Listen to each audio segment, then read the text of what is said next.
ഈ മൃഗം, ഈ എതിർ ക്രിസ്തു രംഗപ്രവേശം ചെയ്താൽ ഈ സ്ത്രീയെ എടുത്ത് പുറത്തോട്ടങ്ങ് വെക്കും, എതിർ ക്രിസ്തു വെളിപ്പെടുമ്പോൾ ഈ സ്ത്രീക്ക് ലോകത്തിൽ പ്രധാന സ്ഥാനം നൽകും, ലോകത്തിൽ പ്രത്യേക ബഹുമാനം നൽകും. ഇവളെ എടുത്ത് പുറത്തോട്ടെടുത്തു വയ്ക്കും. കാരണം ഈ മൃഗത്തിനറിയാം, ഈ ലോകത്തിൽ 100 കോടിയിൽ പരം വരുന്ന കത്തോലിക്ക സഭയുടെയും അതിനെ പിന്താങ്ങുന്ന ക്രൈസ്തവ സമൂഹങ്ങളുടെയും സപ്പോർട്ടില്ലാതെ, പിന്തുണയില്ലാതെ ഈ ലോകത്തിൽ ഒരു ഏകീകൃത ഭരണം കൊണ്ടുവരുവാൻ കഴിയുകയില്ല എന്ന് ഈ എതിർ ക്രിസ്തുവിന് അറിയാം. അതുകൊണ്ട് ഇവളെ എടുത്ത് പുറത്തു വയ്ക്കും. ഞാൻ ഇന്നലെ പറഞ്ഞ ഒരു വാക്കൊരു പക്ഷേ ശ്രദ്ധിച്ചിട്ടുണ്ടായിരിക്കും. എതിർ ക്രിസ്തു ഈ ലോകത്തിൽ ഭരണം സ്ഥാപിക്കുന്നത് ഈ റോമൻ സാമ്രാജ്യത്തിൽ നിന്ന് ഉയർത്തെഴുന്നേറ്റ് വരുന്ന 10 രാജ്യങ്ങളുടെ സപ്പോർട്ടോടുകൂടെ, അഥവാ പുരാതന റോമ സാമ്രാജ്യം വീണ്ടും ശക്തിപ്പെട്ട് അതിൽ നിന്ന് എഴുന്നേറ്റ് വരുന്ന 10 രാജ്യങ്ങൾ, അവരുടെ രാജാക്കന്മാർ അവരുടെ പിന്തുണയോടുകൂടെ, ഇറാഖിന്റെ പിന്തുണയോടുകൂടെ, ഇറാനിന്റെ പിന്തുണയോടുകൂടെ, ഗ്രീസിന്റെ പിന്തുണയോടുകൂടെ, അതോടൊപ്പം ഏകീകരിക്കപ്പെട്ട ക്രൈസ്തവ സഭയുടെ പിന്തുണയോടുകൂടെ, അതോടൊപ്പം യഹൂദന്റെ പിന്തുണയോടുകൂടെ, ഇത്രയും സപ്പോർട്ടോടുകൂടെ ആയിരിക്കും എതിർ ക്രിസ്തു മുഴു ലോകത്തിന്റെയും ഭരണം പിടിച്ചെടുക്കുന്നത്. ദൈവത്തിന് സ്തോത്രം. ഈ സ്ത്രീയെ എടുത്ത് ഈ മൃഗം പുറത്തു വയ്ക്കുന്നു. പുറത്തിരിക്കുന്നതായിട്ടാ കാണുന്നത്. കുറച്ചു നാളേ ഉള്ളു പുറത്തിരിക്കുന്നത്. കുറച്ചു നാൾ പുറത്ത് വെച്ചേച്ച് തള്ളി താഴെ ഇടാൻ പോവുക. തള്ളി താഴെ ഇട്ടിട്ട് 10 കൊമ്പുകളും മൃഗവും ഈ സ്ത്രീയെ ദ്വേഷിച്ച് അവളെ നഗ്നയാക്കി അവളുടെ മാംസം തിന്നുകളയുന്ന കാലം വരുന്നു എന്ന് പറഞ്ഞാൽ, ആരംഭത്തിൽ എതിർ ക്രിസ്തു ഇവളെ എടുത്തു പുറത്തു വെച്ചാലും കുറെ കഴിയുമ്പോൾ ഇവളുടെ ശത്രുവായി തീർന്നിട്ട് എതിർ ക്രിസ്തുവിനാൽ അന്നുള്ള ക്രിസ്തീയ സഭകൾ കഠിനമായി പീഡിപ്പിക്കപ്പെട്ട് ഉപദ്രവിക്കപ്പെട്ട് ഇല്ലാതെയാക്കപ്പെടുന്ന ഒരു കാലഘട്ടം വരുവാൻ പോകുന്നു. ഇവൾക്കൊരു പീഡയുണ്ടാകും, ഇവൾക്കൊരു ന്യായവിധി ഉണ്ടാകും. അത് ഈ മൃഗത്തിൽ നിന്ന്, ഈ എതിർ ക്രിസ്തുവിൽ നിന്നായിരിക്കും. ഈ സ്ത്രീയുടെ രണ്ടാമത്തെ ഇരിപ്പിടം കടും ചുവപ്പ് നിറമുള്ള മൃഗത്തിന്മേലിരിക്കുന്നു. ദൈവത്തിന് സ്തോത്രം. മൂന്നാമതായി ഈ മൃഗത്തെ കുറിച്ച്, ഈ സ്ത്രീയെ കുറിച്ച് വായിക്കുന്നു, അവൾ മരുഭൂമിയിൽ കാണപ്പെടുന്നു. ദൈവത്തിന് സ്തോത്രം. 17-ാം അധ്യായത്തിന്റെ 3-ാം വാക്യത്തിൽ വായിക്കുന്നു, അവൻ എന്നെ മരുഭൂമിയിലേക്ക് കൊണ്ടുപോയി. വായിക്കാം. അവൻ എന്നെ ആത്മാവിൽ മരുഭൂമിയിലേക്ക് കൊണ്ടുപോയി. മരുഭൂമി എന്ന് പറഞ്ഞാൽ വരണ്ട അവസ്ഥ, ആത്മീകമായി വരണ്ട അവസ്ഥ. ദൈവത്തിന് സ്തോത്രം. എല്ലാം ഉണ്ട്. ആരാധനയുണ്ട്, ആരാധനക്രമമുണ്ട്, പെരുന്നാളുണ്ട്, തിരുനാളുണ്ട്, റാസായുണ്ട്, ആനയുണ്ട്, മുത്തുക്കുടയുണ്ട്, നെറ്റിപ്പട്ടമുണ്ട്, വെടിക്കെട്ടുണ്ട്, പൂത്തിരിയുണ്ട്, കമ്പക്കെട്ടുണ്ട്, എല്ലാം ഉണ്ടെങ്കിലും ആത്മീകമായി വരണ്ട അവസ്ഥയിൽ കഴിയുന്ന മരുഭൂമി. ദൈവത്തിന് സ്തോത്രം. പലപ്പോഴും നമുക്ക് സഹതാപം തോന്നും. കർത്താവേ, ലക്ഷക്കണക്കിന് മനുഷ്യർ സത്യമറിയാതെ മരുഭൂമിയിലായിരിക്കുന്നു. ദൈവമേ, ഈ ഭാഗ്യം നമുക്ക് കിട്ടിയല്ലോ, ഈ മരുഭൂമിയിൽ നിന്ന് വിടുവിക്കപ്പെടുവാൻ, ദൈവരാജ്യത്തിൽ വന്നേരാൻ. ദൈവസഭ എവിടെ ഇരിക്കുന്നതെന്നറിയാം? മരുഭൂമിയിലല്ല. അവർ ദൈവരാജ്യത്തിലിരിക്കുന്നു, അവർ സ്വർഗത്തിലിരിക്കുന്നു, അവർ പിതാവിന്റെ വലഭാഗത്തിരിക്കുന്നു. ദൈവസഭ മരുഭൂമിയിലല്ല, സ്വർഗത്തിൽ. ദൈവത്തിന് സ്തോത്രം. മരുഭൂമിയിൽ നിന്ന് വിടുവിക്കപ്പെട്ട് ആത്മീകമായ സ്വർഗരാജ്യത്തിൽ വന്നേർന്നവർ കരങ്ങളെ ഉയർത്തി ഹല്ലേലൂയ പറഞ്ഞാട്ടെ. ആമേൻ, ഹല്ലേലൂയ. ഈ ദൈവരാജ്യത്തിന്റെ വിശേഷത എന്താ? അവിടെ നീതിയുണ്ട്, അവിടെ സമാധാനമുണ്ട്, അവിടെ പരിശുദ്ധാത്മാവിലുള്ള സന്തോഷമുണ്ട്, 1-ാം നൂറ്റാണ്ടിലെ ആത്മീക അനുഭവങ്ങളുണ്ട്. ദൈവത്തിന് സ്തോത്രം. അവർ കൂടി വരുമ്പോൾ അന്യഭാഷയുണ്ട്, വ്യാഖ്യാനമുണ്ട്, സങ്കീർത്തനമുണ്ട്, സ്തുതികളുണ്ട്, ദൈവത്തിന് ഉപദേശമുണ്ട്.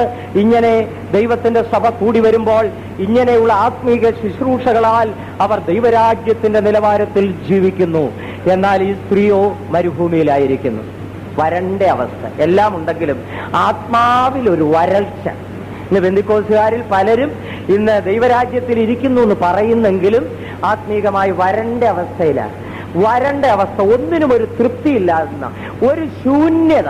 എന്ത് കിട്ടിയിട്ട് ഒരു തൃപ്തിയില്ല, ആത്മാവിലൊരു തൃപ്തിയില്ലായ്മ പോലെ. ആ ശമരിയ സ്ത്രീക്കുള്ളതുപോലെ എത്ര വെള്ളം കുടിച്ചിട്ടും ആത്മാവിന്റെ ദാഹം ശമിക്കുന്നില്ല. പിന്നെയും കുടിക്കണമെന്നുള്ള മോഹം, കുടിക്കണമെന്നുള്ള ദാഹം, ആത്മാവിന്റെ ദാഹം ശമിച്ചിട്ടില്ല. ജീവജലത്തിന്റെ നദിയിൽ നിന്ന് കുടിച്ചവർക്ക് ആത്മാവിന്റെ ദാഹം ശമിക്കുകയുള്ളൂ. ദൈവത്തിന് സ്തോത്രം. ആത്മാവിൽ തൃപ്തി അനുഭവിക്കുന്നവർ മാത്രം കൈ ഉയർത്തി ഒരു ഹല്ലേലൂയ പറഞ്ഞാട്ടെ. മനസ്സിലായല്ലോ? കൈപൊക്കിയത് കണ്ടപ്പോഴും ഹല്ലേലൂയ പറഞ്ഞത് കേട്ടപ്പോഴും മനസ്സിലായി മരുഭൂമിയിലാണോ സ്വർഗസ്ഥലത്താണോ.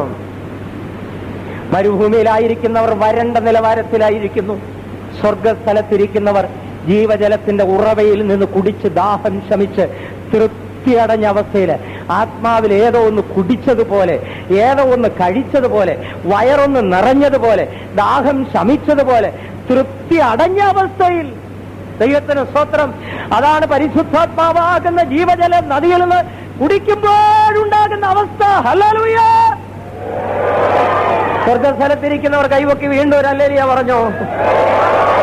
Hallelujah, hallelujah.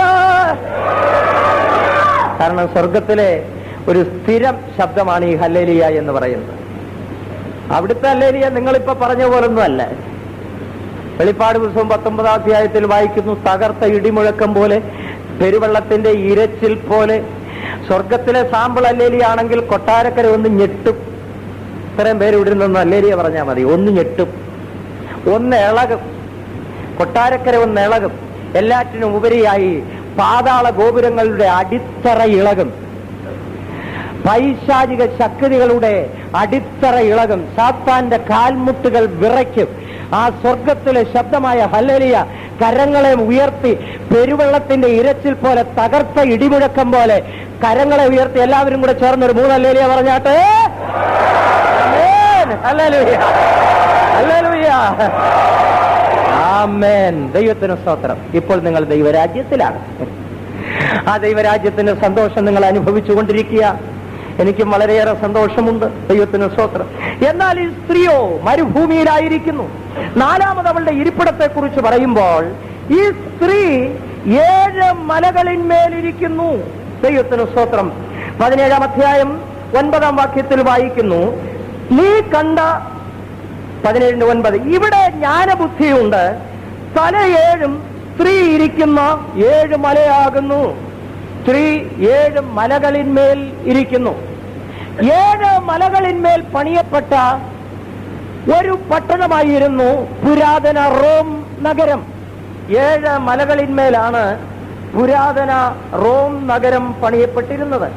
ആ മലകളെ ഇപ്രകാരമാണ് അറിയുന്നത്: ക്യാപിറ്റോലൈൻ, കൊയ്റിനൽ, വിമിനൽ, എസ്ക്വീലൻ, കോലിയൻ, അവന്റൈൻ, പാലറ്റൈൻ എന്നിങ്ങനെ 7 മലകളിന്മേലാണ് പുരാതന റോം നഗരം പണിയപ്പെട്ടിരുന്നത്. സ്ത്രീ ഇരിക്കുന്ന 7 തലകളും 7 മലകളാകുന്നു. സ്ത്രീയെക്കുറിച്ച് ഏറെക്കുറെ വെളിപ്പാട് കിട്ടി. ദൈവത്തിന് സ്തോത്രം. 7 മലകളിന്മേൽ ഇരിക്കുന്ന, പെരുവെള്ളത്തിന്മേൽ ഇരിക്കുന്ന, മരുഭൂമിയിൽ ഇരിക്കുന്ന, മൃഗത്തിന്മേൽ ഇരിക്കുന്ന സ്ത്രീ ഏതാണെന്ന് ചോദിച്ചാൽ നാമധേയ ക്രിസ്തീയ സഭകളുടെ സമൂഹം. ഈ നാമധേയ ക്രിസ്തീയ സഭകളുടെ സമൂഹത്തിന് ഒരു നേതാവുണ്ടാകും. ആ നേതാവിനെയാണ് വെളിപ്പാട് പുസ്തകം 13-ാം അധ്യായത്തിൽ ഭൂമിയിൽ നിന്ന് കരേറി വരുന്ന മൃഗം എന്ന് പറയുന്നത്. അതിന്റെ രൂപം കുഞ്ഞാടിന്റെ രൂപമാണ്. കുഞ്ഞാടിന്റെ രൂപം. ഈ കുഞ്ഞാടിന്റെ രൂപം കാണിക്കുന്നത്, കുഞ്ഞാട് എന്ന് പറയുന്നത് സൗമ്യത, ശാന്തത എന്നിവയെ കാണിക്കുകയാണ്. ക്രിസ്തുവിനെ കുഞ്ഞാടെന്ന് ചിത്രീകരിക്കുന്നു. ഈ വെളിപ്പെടുന്ന നേതാവിനും കുഞ്ഞാടിന്റെ രൂപമാണ്. എന്ന് പറഞ്ഞാൽ സാധാരണ ഉള്ളതിൽ കവിഞ്ഞ ശാന്തതയും താഴ്മയും ഉണ്ടായിരിക്കും. താഴ്മ വെളിപ്പെടുത്തും. ദൈവത്തിന് സ്തോത്രം. ചില വർഷങ്ങൾക്ക് മുമ്പ് ഭാരതം സന്ദർശിക്കുവാൻ ബഹുമാനപ്പെട്ട മാർപ്പാപ്പ വന്ന് ഡൽഹിയിൽ ഇറങ്ങിയപ്പോൾ വിമാനത്താവളത്തിൽ ആദ്യമായി ചെയ്തത് എന്തുവെന്നറിയാമോ? വായിച്ചിട്ടുണ്ടോ? ഭൂമി ദേവിയെ കുമ്പിട്ട് നമസ്കരിച്ചു. നെറ്റി ഭൂമിയിൽ മുട്ടിച്ച് നമസ്കരിച്ചു. വലിയ താഴ്മയാണ്. അതാണ് ഈ കുഞ്ഞാടിന്റെ വേഷം കാണിക്കുന്നത്. ദൈവത്തിന് സ്തോത്രം. കുഞ്ഞാടിനുള്ളതുപോലെ രൂപമുണ്ടായിരുന്നു അതിന്. പക്ഷെ അതിന് കൊമ്പുണ്ട്. ദൈവത്തിന് സ്തോത്രം. ഈ നേതാവെന്ന് പറയുന്നത് ഇത് നാമധേയ ക്രിസ്തീയ സഭകളുടെ സമൂഹത്തിന്റെ നേതാവ്. അത് കുഞ്ഞാടിനുള്ളതുപോലെ അതിന് രൂപമുണ്ട്, അതിന് കൊമ്പുകളുണ്ട്. അടുത്തത്, ഇതിന് സാധാരണതയിൽ കവിഞ്ഞ അധികാരമുണ്ട്. ഈ അധികാരം കൊണ്ട് ഇത് എന്ത് ചെയ്യുമെന്നറിയാമോ? 13-ാം അധ്യായത്തിൽ വായിക്കുന്നു, ഈ മൃഗം മഹാസർപ്പം എന്ന പോലെ സംസാരിച്ചു. വളരെ തന്ത്രപൂർവമായി സംസാരിക്കുന്നു. സമയം അതിക്രമിച്ചിരിക്കുന്നതുകൊണ്ട് ഞാൻ വേഗത്തിൽ പോകട്ടെ. 13-ാം അധ്യായം 12-ാം വാക്യത്തിൽ വായിക്കുന്നു, അത് ഒന്നാമത്തെ മൃഗത്തിന്റെ മുൻപാകെ അതിന്റെ അധികാരമെല്ലാം നടത്തി ഭൂമിയെയും അതിൽ വസിക്കുന്നവരെയും മരണകരമായ മുറിവ് പുറത്തുപോയ ഒന്നാമത്തെ മൃഗത്തെ നമസ്കരിക്കുമാറാക്കുന്നു. ഈ കയറി വരുന്ന രണ്ടാം മൃഗം ഒന്നാം മൃഗത്തെ നമസ്കരിക്കുവാൻ ഭൂമിയിലുള്ള തന്റെ അധികാര പരിധിയിൽ ഉള്ള സകല മനുഷ്യരെയും നിർബന്ധിക്കുന്നു. അവരെല്ലാം അതനുസരിക്കുന്നു. ദൈവത്തിന് സ്തോത്രം. 14-ാം വാക്യത്തിൽ വായിക്കുമ്പോൾ, 13-14 വാക്യങ്ങൾ വായിക്കുമ്പോൾ, അത് മനുഷ്യർ കാണെ ആകാശത്ത് നിന്ന് ഭൂമിയിലേക്ക് തീ ഇറങ്ങുമാറ് വലിയ അടയാളങ്ങൾ പ്രവർത്തിക്കുന്നു. ദൈവത്തിന് സ്തോത്രം. ഇന്നും പലർക്കും അടയാളവും അത്ഭുതവും കാണുമ്പോൾ വഞ്ചിക്കപ്പെട്ടു പോവുകയാണ്. പലരും ചോദിക്കുന്നു, അവിടെ അത്ഭുതങ്ങൾ നടക്കുന്നല്ലോ, ഇവിടെ അടയാളങ്ങൾ നടക്കുന്നല്ലോ, അവിടെ എത്രമാത്രം അത്ഭുതമാണ്, ദൈവസഭയിൽ പോലും ഇല്ലാത്ത അത്ഭുതങ്ങൾ അവിടെ നടക്കുന്നുണ്ട് എന്നൊക്കെ ചിലർ പറയുന്നുണ്ട്. ദൈവത്തിന് സ്തോത്രം. അവിടെ ഇനിയും നടക്കും. ഈ പുള്ളി വരുമ്പോ അതിനേക്കാൾ വലുത് നടക്കും. ആകാശത്ത് നിന്ന് തീ ഇറങ്ങുമാറ് വലിയ അത്ഭുതങ്ങളും അടയാളങ്ങളും കാണിക്കും. ഈ അത്ഭുതങ്ങളിലൂടെ, ഈ അടയാളങ്ങളിലൂടെ തന്റെ കീഴിലുള്ള ജനത്തെ മുഴുവൻ തന്റെ കൈപ്പിടിയിൽ ഒതുക്കുന്നു. എതിർ ക്രിസ്തുവിനെ നമസ്കരിക്കുവാൻ നിർബന്ധിക്കുമാറാക്കുന്നു. ദൈവത്തിന് സ്തോത്രം. അടുത്തത് 16-ാം വാക്യത്തിൽ വായിക്കുമ്പോൾ, ഭൂവാസികളോട് മൃഗത്തിന് പ്രതിമ ഉണ്ടാക്കുവാൻ പറയുന്നു. ഈ രണ്ടാമത്തെ മൃഗം, എഴുന്നേറ്റ് വരുന്ന ഈ മൃഗം, കുഞ്ഞാടിന് സദൃശമായ മൃഗം എതിർ ക്രിസ്തുവിന് പ്രതിമയുണ്ടാക്കുവാൻ നിർബന്ധിക്കുന്നു. അടുത്തത് 16-ാം വാക്യത്തില്, 15-ാം വാക്യത്തില് മൃഗത്തിന്റെ പ്രതിമ സംസാരിക്കുന്നു. ഇതൊക്കെ എന്തിനാ എഴുതി വെച്ചിരിക്കുന്നതെന്ന് ചോദിക്കുന്നു. നമ്മളിപ്പോൾ റോബോട്ട് യുഗത്തിൽ നിൽക്കുകയാണ്. പ്രതിമ സംസാരിക്കുന്നു, മൃഗത്തിന്റെ പ്രതിമ സംസാരിക്കുന്നു. ദൈവത്തിന് സ്തോത്രം. ഇത് അർത്ഥമാക്കുന്നത് സംസാരിക്കുന്ന കമ്പ്യൂട്ടറുകൾ, റോബോട്ടുകൾ, യന്ത്ര മനുഷ്യൻ. ദൈവത്തിന് സ്തോത്രം. യന്ത്ര മനുഷ്യന്റെ 6-ാം യുഗത്തിൽ നാം ഇപ്പോൾ വന്നെത്തിയിരിക്കുന്നു. ചില നാളുകൾക്ക് മുൻപ് മനോരമ പേപ്പറിൽ ഞാൻ വായിച്ചു, ഒരു യന്ത്ര മനുഷ്യൻ കാണുവാനിടയായി, ഒരു ഫോട്ടോ ഇങ്ങനെ കാണുവാനിടയായി. ഒരു റോബോട്ട് 2 കുട്ടികളെ 2 കരങ്ങളിലും പിടിച്ചുകൊണ്ട് തിരക്കേറിയ ഒരു തെരുവിലൂടെ റോഡ് ക്രോസ് ചെയ്യുന്നു. ദൈവത്തിന് സ്തോത്രം. മനുഷ്യനെ പോലെ ചിന്തിക്കുവാൻ, മനുഷ്യനെ പോലെ സംസാരിക്കുവാൻ, മനുഷ്യനെ പോലെ പ്രവർത്തിക്കുവാൻ ശക്തിയുള്ള സംസാരിക്കുന്ന യന്ത്ര മനുഷ്യൻ ഉണ്ടായിക്കൊണ്ടിരിക്കുന്നു. അത് ഈ വെളിപ്പാട് പുസ്തകം 13-ാം അധ്യായത്തിന്റെ 15-ാം വാക്യത്തിന്റെ നിവൃത്തിയാണ്. മൃഗത്തിന്റെ പ്രതിമ സംസാരിക്കേണ്ടതിന്, അതിന് അധികാരത്തെ കൊടുക്കുവാൻ, ശക്തി കൊടുക്കുവാൻ ഇതിന് അധികാരമുണ്ടാകുന്നു. ദൈവത്തിന് സ്തോത്രം. ഇങ്ങനെ മഹാസർപ്പവും അന്തിക്രിസ്തു അഥവാ എതിർ ക്രിസ്തു എന്ന് പറയുന്ന മൃഗവും കള്ളപ്രവാചകൻ എന്ന് നാമകരണം ചെയ്യുന്ന മതനേതാവും, ഇവർ 3 പേരും കൂടെ യേശുക്രിസ്തുവിന്റെ വീണ്ടും വരവിൽ സഭയെടുക്കപ്പെട്ടതിന് ശേഷം 7 വർഷം ഇവിടെ ഒരു ഭരണം നടത്തുവാൻ പോകുന്നു. ഈ പൈശാചിക തൃത്വ ശക്തികളെ കുറിച്ച് ഏറെക്കുറെ ഒരറിവ് നിങ്ങൾക്കുണ്ടായി കാണും എന്ന് ഞാൻ വിശ്വസിക്കുന്നു. ഈ പൈശാചിക തൃത്വ ശക്തികൾ ലോകത്തിന്റെ ഭരണം ഏറ്റെടുക്കുവാൻ ഉണ്ടാകുന്ന പശ്ചാത്തലത്തെ കുറിച്ച് ഇന്നലെ ഓർപ്പിച്ചു. 3-ാം ലോകമഹായുദ്ധമായിരിക്കും അതിനുണ്ടാകുന്ന പശ്ചാത്തലം. ദൈവത്തിന് സ്തോത്രം. ഈ എതിർ ക്രിസ്തു ലോകത്തിന്റെ ഭരണം തന്റെ കൈപ്പിടിയിൽ ഒതുക്കുന്നത് വളരെ തന്ത്രപൂർവമായിരിക്കും. മനുഷ്യർക്കൊരു ചിന്തയുണ്ട്, ഈ അന്തിക്രിസ്തു എന്ന് പറയുന്ന ആരാണ്? ഹിറ്റ്ലർ, മുസോളിനി തുടങ്ങിയ ക്രൂരരായ നേതാക്കളൊക്കെ ഈ ഭൂമിയിൽ വന്നപ്പോൾ പലരും വിചാരിച്ചു അതായിരിക്കും അന്തിക്രിസ്തു എന്ന്. ഈ കഴിഞ്ഞ ഞായറാഴ്ച ഞാനൊരു വീട്ടില് സുവിശേഷവുമായി കടന്നു ചെന്നപ്പോൾ ആ വീട്ടിലെ ഒരു വ്യക്തി ചോദിച്ചു, സദ്ദാം ഹുസൈൻ ആണോ അന്തിക്രിസ്തു എന്ന്. ഞാൻ പറഞ്ഞു ആകണമെന്നില്ല. പലരുടെയും ഭാവനയിലുള്ള എതിർ ക്രിസ്തു ക്രൂരനായ ഒരു രാഷ്ട്രീയ നേതാവ്. ദൈവത്തിന് സ്തോത്രം. ആ വ്യക്തി ക്രൂരനായിരിക്കും, പക്ഷേ വെളിപ്പെട്ടു വരുമ്പോൾ മുഴുലോകവും ആദരിക്കുന്ന, മുഴുലോകവും ബഹുമാനിക്കുന്ന, മുഴുലോകവും അംഗീകരിക്കുന്ന, ഒരർത്ഥത്തിൽ പറഞ്ഞാൽ ലോകത്തിലെ ഏറ്റവും വലിയ ഒരു അവാർഡ് ലഭിച്ച ഒരു വ്യക്തിയായിരിക്കും. ദൈവത്തിന് സ്തോത്രം. നമ്മുടെ ചിന്തയ്ക്കപ്പുറമായ ഒരു വ്യക്തിയായിരിക്കും. ചോദിക്കാം, ഇപ്പോൾ ആ എതിർ ക്രിസ്തു ഭൂമിയിൽ ജനിച്ചിട്ടുണ്ടോ? ഒരുപക്ഷെ ലോകത്തിന്റെ ഏതെങ്കിലും ഒരു മൂലയിലോ മുക്കിലോ കണ്ടേക്കാം. ഇതുവരെ വെളിപ്പെട്ടിട്ടില്ല. വെളിപ്പെടണമെങ്കിൽ ദൈവത്തിന് സ്തോത്രം, തടുക്കുന്നവൻ വഴിയിൽ നിന്ന് നീങ്ങിപ്പോകണം.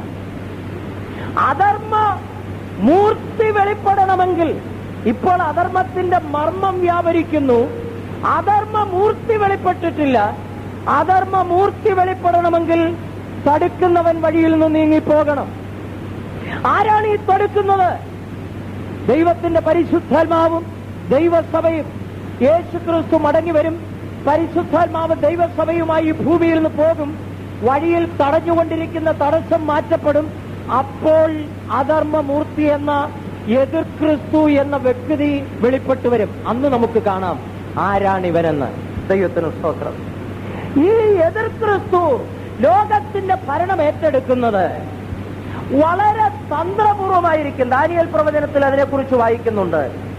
ഈ ചെറിയ കൊമ്പിനെ കുറിച്ച് പറയുമ്പോൾ അവൻ ഉപായ ബുദ്ധി ഉപയോഗിച്ച്, അതാണ് 8-ാം അധ്യായത്തിന്റെ, ദാനിയേൽ പ്രവചനം 8-ാം അധ്യായത്തിന്റെ 23-ഉം 24-ഉം വാക്യങ്ങൾ വായിക്കുമ്പോൾ, എന്നാൽ അവരുടെ രാജ്യത്വത്തിന്റെ അന്ത്യകാലത്ത് അതിക്രമക്കാരുടെ അതിക്രമം തികയുമ്പോൾ ഉഗ്രഭാവവും ഉപായ ബുദ്ധിയും ഉള്ള ഒരു രാജാവ് എഴുന്നേൽക്കും.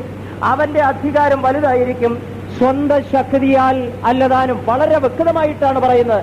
അവന്റെ അധികാരം വലുതായിരിക്കും, പക്ഷേ സ്വന്തം ശക്തിയാലല്ല. 10 കൊമ്പുകൾ അവരുടെ അധികാരം ഈ മൃഗത്തിന് ഭരമേൽപ്പിക്കുന്നതിനാൽ ഈ ഭൂമിയിൽ നിന്ന് ഈ കരേറി വരുന്ന 2ാമത്തെ മൃഗം ഭൂമിയിലുള്ള സകല മനുഷ്യരെയും ഈ 1ാമത്തെ മൃഗത്തെ നമസ്കരിക്കുമാറാക്കുന്നതിനാൽ ഇവന് വലിയ ശക്തിയും അധികാരം ഉണ്ടായിരിക്കും, സ്വന്തം ശക്തിയാൽ അല്ലതാനും. ദൈവത്തിന് സ്തോത്രം. അടുത്തതായി നാം വായിക്കുന്നുണ്ട്, അതിന്റെ 25-ാം വാക്യത്തിൽ വായിക്കുന്നു, അവൻ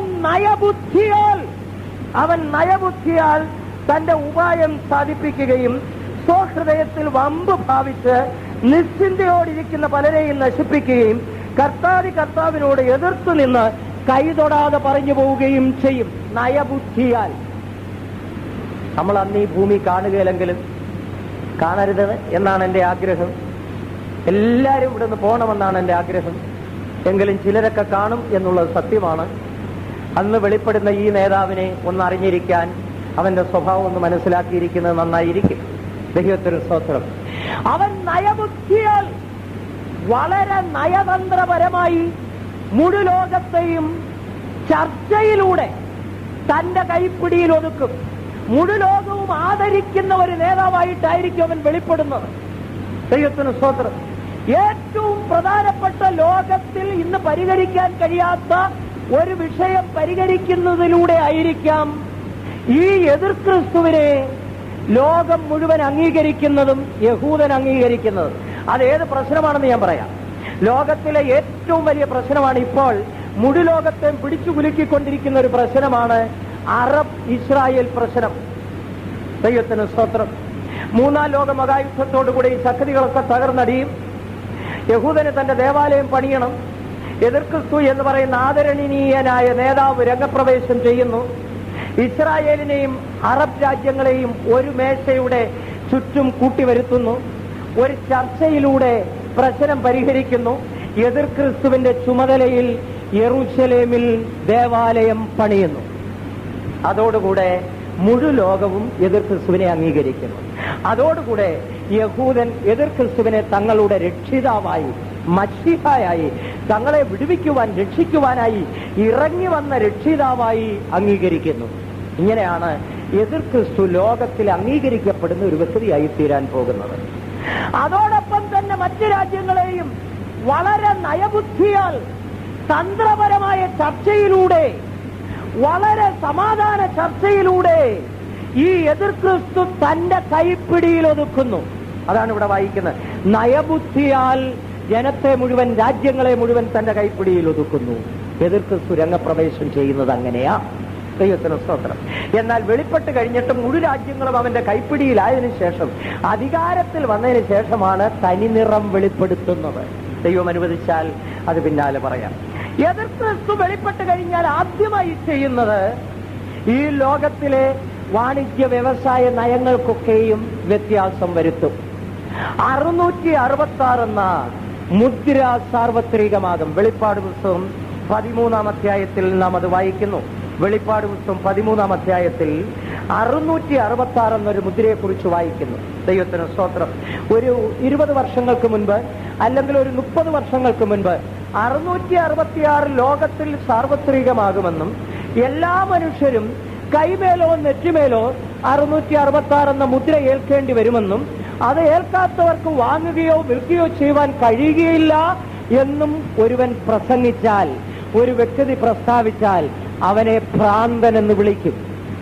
എന്നാൽ ഇന്നത് പ്രസംഗിച്ചാൽ അവനെ ഭ്രാന്തൻ എന്ന് വിളിക്കുകയില്ല, 100% സത്യമാണെന്ന് അംഗീകരിക്കും. ലോകം അങ്ങനെ ഒരു നിലയിലേക്ക് വന്നെത്തിക്കഴിഞ്ഞു. ദൈവത്തിന് സ്തോത്രം. മനുഷ്യർക്ക് പേരുള്ള കാലഘട്ടമാണ് ഇപ്പോൾ.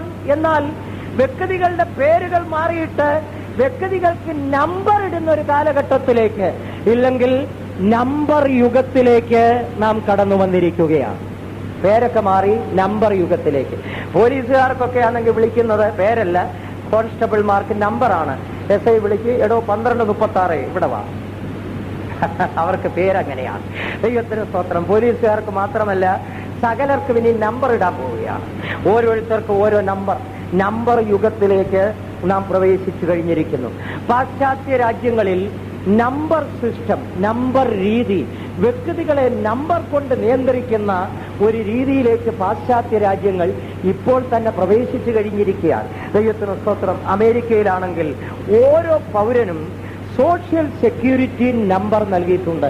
അമേരിക്കൻ സിറ്റിസൺ ആയിട്ടുള്ള ഓരോ വ്യക്തികൾക്കും ഓരോ നമ്പറുണ്ട്, സോഷ്യൽ സെക്യൂരിറ്റി നമ്പർ.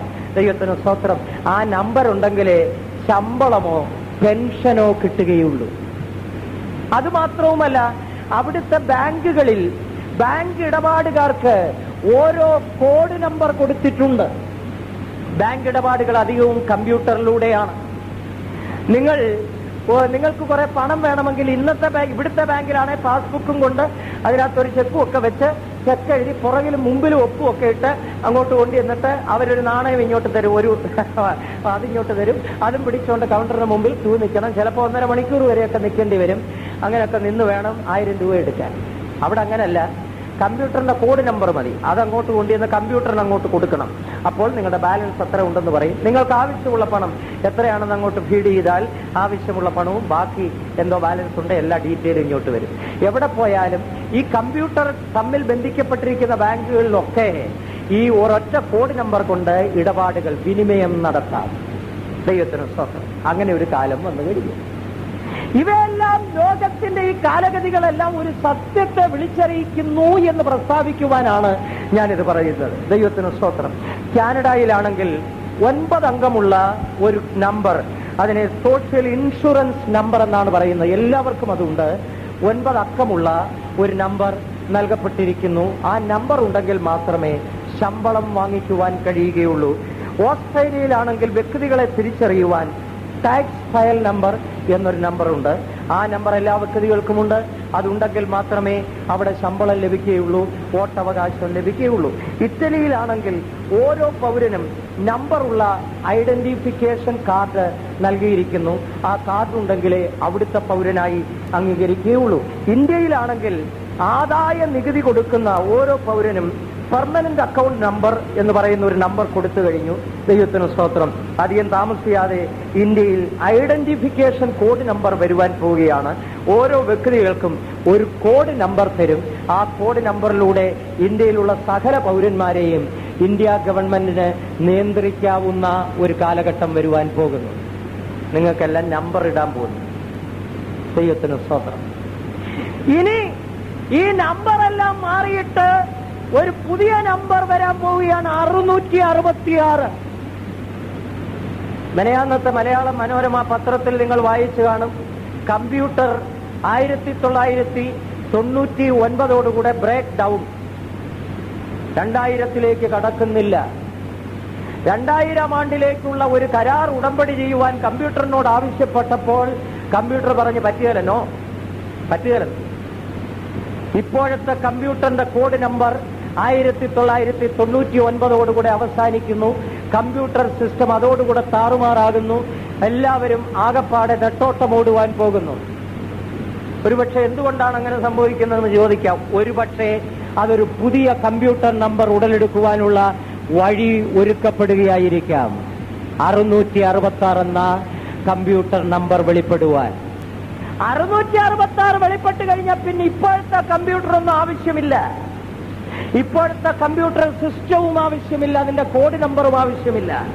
മുഴു ലോകത്തിലെയും വാണിജ്യ വ്യവസായങ്ങൾ ഒരൊറ്റ കമ്പ്യൂട്ടറിലൂടെ നിയന്ത്രിപ്പാൻ കഴിയും. ദൈവത്തിന് സ്തോത്രം. ഇന്നലെ ഞാൻ യൂറോപ്യൻ കോമൺ മാർക്കറ്റ് എന്നൊരു കോമൺ മാർക്കറ്റിനെ കുറിച്ച് പറഞ്ഞു. യൂറോപ്യൻ കോമൺ മാർക്കറ്റിന്റെ ഹെഡ്ക്വാർട്ടേഴ്സിൽ ബൃഹത്തായ ഒരു കമ്പ്യൂട്ടർ നിർമ്മിച്ചു വെച്ചിട്ടുണ്ട്. ആ യൂറോപ്യൻ കോമൺ മാർക്കറ്റിന്റെ ഹെഡ്ക്വാർട്ടേഴ്സിന്റെ 3 നിലയോളം അതിന് വലിപ്പമുണ്ട്. മനുഷ്യന്റെ തലച്ചോറിന് സമാനമായി സ്വയമായി ചിന്തിപ്പാൻ കഴിവുള്ള 100 യൂണിറ്റുകൾ അതിനുണ്ട്. മുഴു ലോകത്തിലെയും വാണിജ്യ വ്യവസായങ്ങൾ ഈ കമ്പ്യൂട്ടറിലൂടെ നിയന്ത്രിപ്പാൻ കഴിയുമെന്ന് അതിന്റെ നിർമ്മാതാക്കൾ അവകാശപ്പെടുന്നു. അതിനൊരു കോഡ് നമ്പർ ഉണ്ട്, 666. ദൈവത്തിന് സ്തോത്രം. ദൈവത്തിന്റെ വചനം നിവർത്തിയായേ മതിയാകൂ. എതിർ ക്രിസ്തു വെളിപ്പെടേണ്ടതായി വരുന്നു. 666 രംഗപ്രവേശം ചെയ്യുന്നു. ഇപ്പോഴത്തെ കമ്പ്യൂട്ടർ സിസ്റ്റം താറുമാറാകുന്നു. ഒരു പുതിയ കമ്പ്യൂട്ടർ സിസ്റ്റം ഉടലെടുക്കുന്നു. അതിനൊരു പുതിയ കോഡ് നമ്പർ ഉണ്ടാകുന്നു. 666 ലോകം തയ്യാറാകുന്നു. ദൈവത്തിന് സ്തോത്രം. എന്നാൽ അതിനു മുൻപേ കർത്താവായ യേശുക്രിസ്തു മധ്യാകാശത്തിൽ വെളിപ്പെടും. ദൈവസഭ ഈ ഭൂമിയിൽ നിന്ന് പറന്നു പോകും. നാം ഇവിടെ നിന്ന് പോകുവാൻ സമയമെടുത്തു. അവൻ അടുക്കെ വാതിൽക്കലായിരിക്കുന്നു. പ്രത്യാശയുള്ള ദൈവമക്കൾ കരങ്ങളെ ഉയർത്തി ഒരു ഹല്ലേലൂയ പറഞ്ഞാട്ടെ. Hallelujah, hallelujah. നാം ഇവിടെ നിന്ന് പുറപ്പെടാറായി. കൂടാരത്തിന്റെ കുറ്റിയിളക്കി കയറടിച്ച് കൂടാരത്തിന്റെ തിരശ്ശീല ചുരുട്ടിക്കെട്ടി ഇവിടെ നിന്ന് പുറപ്പെടുവാൻ സമയമായി എന്ന് ഇതാ ദൈവത്തിന്റെ ജനമേ നിങ്ങൾക്ക് മുന്നറിയിപ്പ് നൽകുകയാണ്. യേശു വരാറായി. വിശുദ്ധന്മാർ ഇവിടെ നിന്ന് പറന്നു പോകാറായി. ഈ ലോകത്തിൽ നിന്ന് അവർ പോകുവാനുള്ള സമയമെടുത്തുപോയി. എതിർ ക്രിസ്തു വെളിപ്പെടുന്നു. 666 എന്ന മുദ്ര സാർവത്രികമായി തീരുന്നു. ദൈവത്തിന് സ്തോത്രം. 666 ലോകത്തിൽ വെളിപ്പെട്ട് കഴിഞ്ഞിരിക്കുക.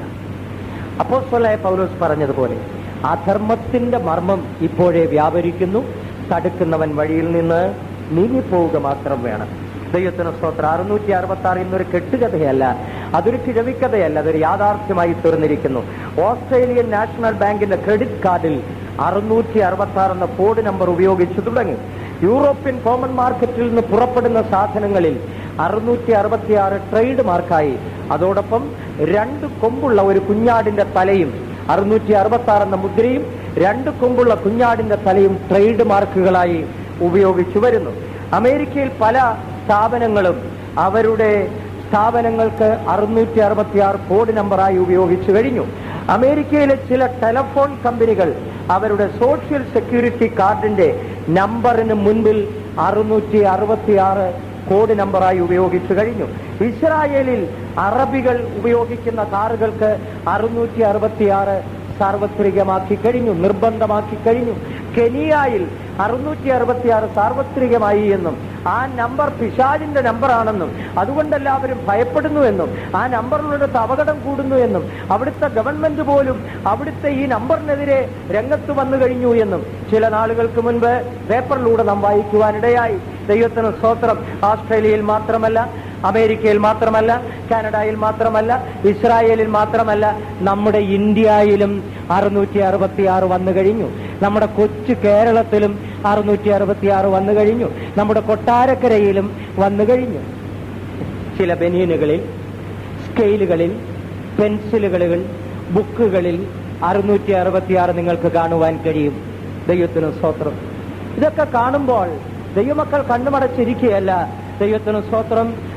എതിർ ക്രിസ്തു 666 എന്ന മുദ്രയുമായി ആ മുദ്ര സാർവത്രികമാക്കുവാൻ തക്കവണ്ണം വെളിപ്പെടുവാൻ സമയമായി പോയി എന്ന് നമുക്ക് മുന്നറിയിപ്പ് നൽകുകയാണ്. ദൈവത്തിന് സ്തോത്രം. ഈ മുന്നറിയിപ്പ് നമുക്ക് ലഭിക്കുമ്പോൾ, ഈ ലോകം അപകടകരമായ ഒരു നിലയിലേക്ക് നടന്നെടുക്കുമ്പോൾ നമുക്ക് നിവർന്ന് നമ്മുടെ തലകളെ ഉയർത്താം, നമ്മുടെ അരുമ മണവാളനെ എതിരേൽക്കുവാൻ. ഹല്ലേലൂയ. ദൈവത്തിന് സ്തോത്രം. നമ്മുടെ വീണ്ടെടുപ്പ് അടുത്തിരിക്കാൻ നിവർന്ന് തലകളെ ഉയർത്താം. ദൈവത്തിന് സ്തോത്രം. നമ്മുടെ അടുത്ത വിഷയത്തിലേക്ക് പ്രവേശിക്കാം. യേശുക്രിസ്തുവിന്റെ വീണ്ടും വരവിന് ശേഷം ഈ ഭൂമിയിൽ നടക്കുന്ന വിഷയങ്ങൾ, സംഭവങ്ങൾ, അതാണ് നമ്മുടെ പഠന വിഷയം. കർത്താവായ യേശുക്രിസ്തു മധ്യാകാശത്തിൽ ഗംഭീരനാദത്തോടും പ്രധാന ദൂതന്റെ ശബ്ദത്തോടും ദൈവത്തിന്റെ കാഹളത്തോടും കൂടെ സ്വർഗത്തിൽ നിറങ്ങി വരും. ക്രിസ്തുവിൽ മരിച്ചവർ മുൻപേ ഉയർത്തെഴുന്നേൽക്കും. പിന്നെ ജീവനോടെ ശേഷിക്കുന്നവർ രൂപാന്തരപ്പെടും. ദൈവസഭ ഈ ഭൂമിയിൽ നിന്ന് എടുത്തുകൊള്ളപ്പെടും. ദൈവത്തിന് സ്തോത്രം. റാപ്ചർ എന്ന് പറഞ്ഞാൽ എടുത്തുകൊള്ളപ്പെടൽ. ഇംഗ്ലീഷിൽ അതിന് എടുത്തുകൊള്ളപ്പെടൽ. റാപ്ചർ എന്നുള്ള ആ വാക്കിന്, അത് മൂലഭാഷയിൽ ഉപയോഗിച്ചിരിക്കുന്ന ഗ്രീക്ക് പദത്തിന് ബലം പ്രയോഗിച്ച് കൊണ്ടുപോവുക, തട്ടിക്കൊണ്ടുപോവുക എന്നൊക്കെ അർത്ഥമുണ്ട്. ദൈവത്തിന് സ്തോത്രം. എതിർ ക്രിസ്തു ലോകത്തിൽ വെളിപ്പെടുന്നതിന് മുൻപേ കർത്താവായ യേശുക്രിസ്തു മധ്യാകാശത്തിൽ ഇറങ്ങി വരികയും തന്റെ വിശുദ്ധന്മാരെ ബലം പ്രയോഗിച്ച് ഇവിടെ നിന്ന് തട്ടിക്കൊണ്ടുപോകാൻ പോവുകയാണ്. ദൈവത്തിന് സ്തോത്രം. യേശുക്രിസ്തു വന്നിട്ട് ദൈവസഭ എടുക്കപ്പെട്ടതിന് ശേഷം പൈശാചിക തൃത്വ ശക്തികൾ ചേർന്ന്, മഹാസർപ്പം, മൃഗം, കള്ളപ്രവാചകൻ, ഇവര് 3 പേരും കൂടെ ഒരു ചരടിൽ നിൽക്കുന്നത് പോലെ ഒരൊറ്റ ശക്തിയായി നിന്നുകൊണ്ട് 7 വർഷം ഇവിടെ ഒരു ഭരണം നടത്തുവാൻ പോകുന്നു. യേശുക്രിസ്തുവിന്റെ വരവിന് ശേഷമുള്ള ആ 7 വർഷ ഭരണകാലത്തെ 2ആയി തിരിക്കുന്നു. 3.5 വർഷം, 3.5 വർഷം. ആ 2 കാലഘട്ടങ്ങളെ ട്രിബുലേഷൻ പീരീഡ് അഥവാ ഉപദ്രവകാലം, ഗ്രേറ്റ് ട്രിബുലേഷൻ അഥവാ മഹോപദ്രവകാലം എന്നിങ്ങനെ 2 യുഗങ്ങളായി അറിയപ്പെടുന്നു. ഉപദ്രവകാലമെന്നും മഹോപദ്രവകാലമെന്നും അറിയപ്പെടുന്നു. ഈ 7 വർഷത്തെ ഭരണകാലം ദൈവിക ന്യായവിധി ഈ ലോകത്തിൽ വരുവാനുള്ള കാലഘട്ടമാണ്. ഈ 7 വർഷ കാലഘട്ടം ദൈവിക ന്യായവിധി ലോകത്തിൽ പൂർണ്ണമായി വെളിപ്പെടുന്ന സമയമായിരിക്കും. ഈ 7 വർഷത്തിൽ 3 വിധ ന്യായവിധിയായിരിക്കും ലോകത്തിനുണ്ടാവുക.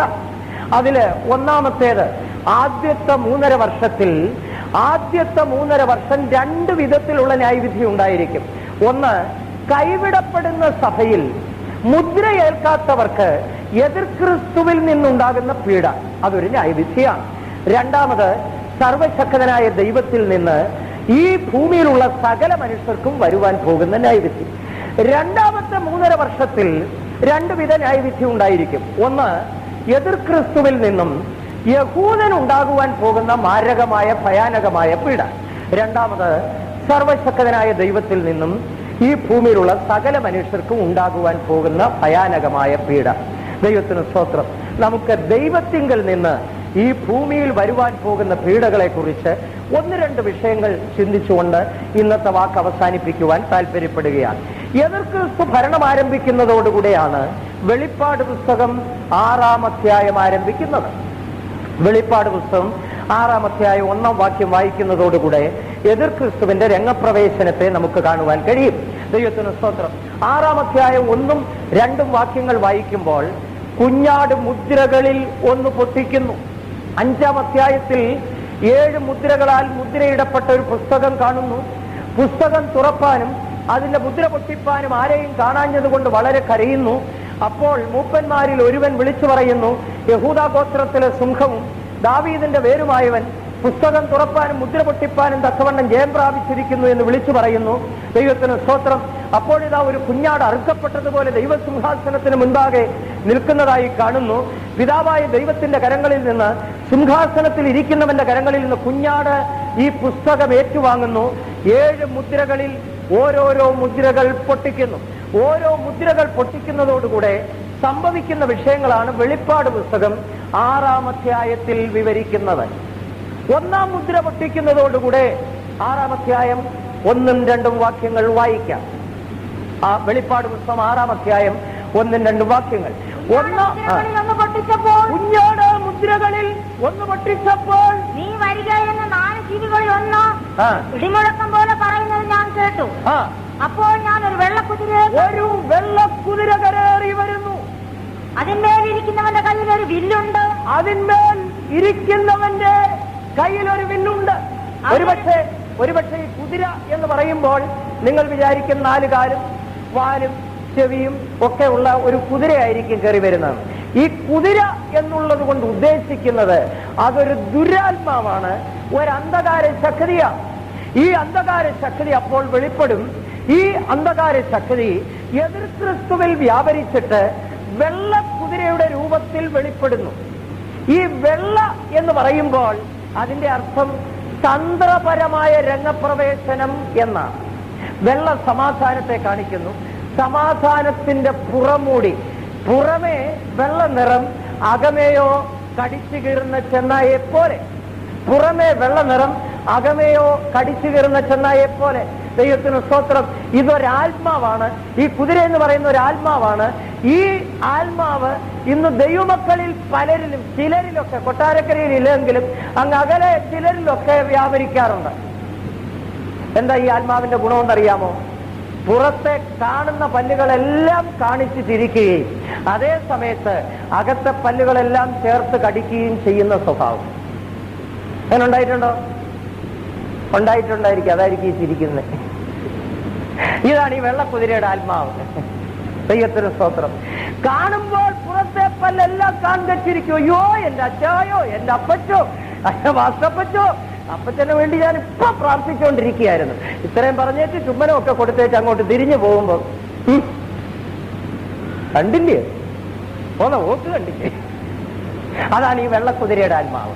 ദൈവത്തിന് സ്തോത്രം. കാണുമ്പോൾ ചിരിക്കുകയും അതേ സമയത്ത് അകത്ത് വൈരാഗ്യവും കോപവും ദേഷ്യവും അകത്ത് പകയും കരുതി വെച്ചുകൊണ്ട് പുറമെ സ്നേഹത്തിന്റെ രൂപവും ഭാവവും വേഷവും കാണിക്കുന്ന അങ്ങനെയുള്ള അവസ്ഥയെ കാണിക്കുക. പുറമേ കുഞ്ഞാടിന്റെ വേഷം, അകമേ കടിച്ചു കീറുന്ന ചെന്നായി. ദൈവത്തിന് സ്തോത്രം. ഇവിടെ അങ്ങനെ ആരുമില്ലാത്തത് കൊണ്ട് ഞാൻ ദൈവത്തിന് സ്തോത്രം ചെയ്യുന്നു. നമുക്ക് എല്ലാവർക്കും കൂടെ ചേർന്നൊരു സ്തോത്രം, ഒരു ഹല്ലേലൂയ പറയാം. ആരുമില്ലാത്തതുകൊണ്ട് ദൈവത്തിന് സ്തോത്രം. വെള്ളക്കുതിര രംഗപ്രവേശം ചെയ്യുന്നു. വളരെ തന്ത്രപരമായി, വളരെ ബുദ്ധിപൂർവമായി, പുറമേ സമാധാനത്തിന്റെ പുറമൂടി കാണിച്ചുകൊണ്ട്, സ്നേഹം കാണിച്ചുകൊണ്ട്, സമാധാനം, സമത്വം, സോഷ്യലിസം, എല്ലാവർക്കും ഒരേപോലെ ന്യൂനപക്ഷ സംരക്ഷണം എന്നൊക്കെ പറഞ്ഞുകൊണ്ടാണ് ഇവർ കയറി വരുന്നത്. എന്നൊക്കെ പറഞ്ഞുകൊണ്ട് കയറി വന്ന് എല്ലാവരെയും തന്റെ കൈ കീഴിൽ ഒതുക്കുന്നു. അതാ ഈ വെള്ളക്കുതിര. ഇതിന്റെ പുറത്തൊരുവൻ ഇരിപ്പുണ്ട്. അവന്റെ കയ്യിൽ ഒരു വില്ലുണ്ട്. പക്ഷെ അമ്പില്ല. അമ്പൊളിച്ചു വെച്ചിരിക്കുക ആവനാഴിയിൽ. സമയം വരുമ്പോ പുറത്തെടുക്കുവാൻ ഈ വില്ല് കാണിച്ചുകൊണ്ട് പറയുകയാണ് നിരായുധീകരണം. മിസൈലുകളെല്ലാം നിർവീര്യമാക്കാൻ ഞങ്ങൾ ഇങ്ങോട്ട് വന്നാൽ ഉടൻ ആദ്യം ചെയ്യാൻ പോകുന്നത് ഈ മിസൈലുകളെല്ലാം നിർവീര്യമാക്കാൻ പോവുകയാണ്. ഇനി ഒരു അണുവായുധ യുദ്ധത്തിന്റെ ഭീഷണി ലോകത്തിന് വരാതിരിക്കത്തക്കവണ്ണം മിസൈലുകൾ നിർവീര്യമാക്കുന്നു. അണുവായുധങ്ങൾ നിർമ്മിക്കുവാൻ ഉപയോഗിക്കുന്ന പണം മുഴുവൻ പൊതുജന നന്മയ്ക്ക് വേണ്ടി, ദേശത്തിന്റെ പുരോഗതിക്ക് വേണ്ടി ചെലവഴിക്കാൻ പോകുന്നു. പ്രകടന പത്രികയാണ്. എല്ലാവരും വോട്ട് കൊടുക്കും. മുഴുവൻ വോട്ടും വീട്ടുകൊണ്ട് അവിടെ വീഴും. ദൈവത്തിന് സ്തോത്രം. സമാധാനത്തിന്റെ പുറംമൂടി അണിഞ്ഞുകൊണ്ട് രംഗപ്രവേശം ചെയ്യുന്നു. അയ്യോ ഞങ്ങളുടെ കയ്യിൽ വില്ലില്ലല്ലോ, അമ്പ് മാത്രമേ ഉള്ളൂ. വില്ലില്ല. എവിടെ ഇരിക്കുക വില്ല്? ആവനാഴിയിൽ ഒളിച്ചു വെച്ചിരിക്കുന്നു. എതിർ ക്രിസ്തുവിന്റെ രംഗപ്രവേശം ഇതുപോലെയായിരിക്കും. അതാണ് ഞാൻ മുമ്പേ പറഞ്ഞത്. നയബുദ്ധിയാൽ ഉപായം പ്രയോഗിച്ച് മനുഷ്യരെ മുഴുവൻ തന്റെ പിടിയിൽ ഒതുക്കുന്ന ഒരു ഭരണം വരാൻ പോകുന്നു. ഇന്നത്തെ രാഷ്ട്രീയ പാർട്ടികളുടെ പിന്നിലും ഈ ആത്മാവ് വ്യാപരിക്കുന്നുണ്ട്. പ്രകടന പത്രിക ശ്രദ്ധിച്ചു നോക്കിക്കേ. അതിനകത്ത് മുഴുവൻ ജനനന്മയുടെ കാര്യങ്ങൾ മാത്രമാണ്. ആ പ്രകടന പത്രിക കേവലം ആ പേപ്പറിന്റെ വില പോലും അതിനില്ല എന്നുള്ളതാണ് പിന്നീടുള്ള അനുഭവങ്ങളിൽ നിന്ന് മനസ്സിലാകുന്നത്. ഞാൻ ആരെയും കുറ്റം പറയുകയല്ല, അവരെ കൊണ്ട് ഒക്കുകയല്ല. അതുകൊണ്ടാണ്. എന്നാൽ നമുക്കൊരു പ്രകടന പത്രികയുണ്ട്. നമ്മൾ ഭരണം പിടിച്ചെടുക്കുമ്പോൾ 100% ആ പ്രകടന പത്രികയിൽ പറഞ്ഞിരിക്കുന്ന പോലെ നമ്മൾ നിവർത്തിക്കാൻ പോവുകയാണ്. ദൈവത്തിന് സ്തോത്രം. 1-ാം മുദ്ര പൊട്ടിക്കുമ്പോൾ വെള്ളക്കുതിരയെ കാണുന്നു. അതിന് പുറത്തൊരുവൻ ഇരിക്കുന്നു. അവന്റെ കയ്യിൽ ഒരു വില്ലുണ്ട്. എന്നാൽ അധികം താമസിയാതെ വെളിപ്പാട് പുസ്തകം 6-ന്റെ 3-4 വാക്യങ്ങൾ വായിക്കുമ്പോൾ 2-ാമത്തെ മുദ്ര പൊട്ടിക്കുന്നു. വായിക്കാം. 2-ാം മുദ്ര പൊട്ടിച്ചപ്പോൾ രണ്ടാം തീയതി പറയുന്നത് ഞാൻ കേട്ടു.